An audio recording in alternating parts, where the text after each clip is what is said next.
So you guys see DeMar DeRozan last night?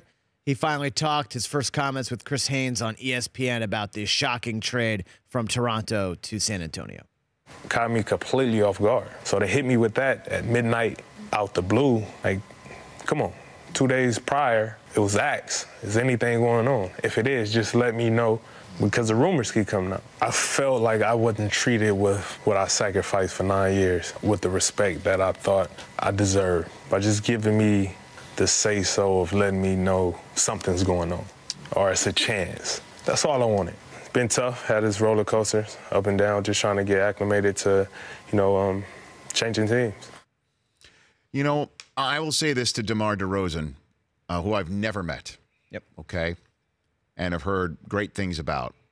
And I'm sure he will consider these unsolicited red cents, 2 cents. And I, again, can't really compare much other than that I once left an organization in a shocking manner that I was so familiar with and was my first organization and was what I associated my entire persona and my entire mental state was melded with ESPN. Right.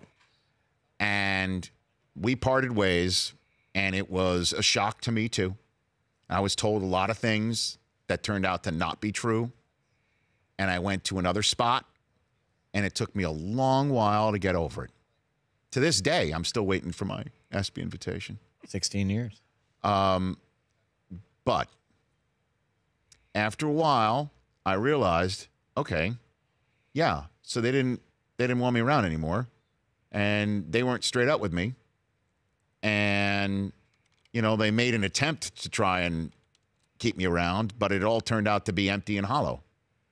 And when it all came down to it, I wound up at starting something new, the NFL Network. I won't call Steve Bornstein the Greg Popovich of sports television, but that's close. So. And then I realized, you know what?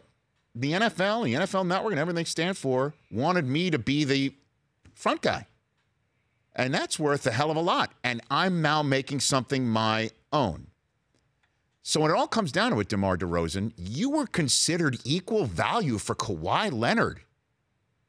And when it all comes down to it, you are playing for the San Antonio Spurs and Greg Popovich. And there's no state tax in Texas. And we could go on and on. It's going to take a while for him to get over it, but he's in a pretty damn good spot, and hopefully he'll work through it. The Rich Eisen Show, weekdays at noon Eastern on Audience.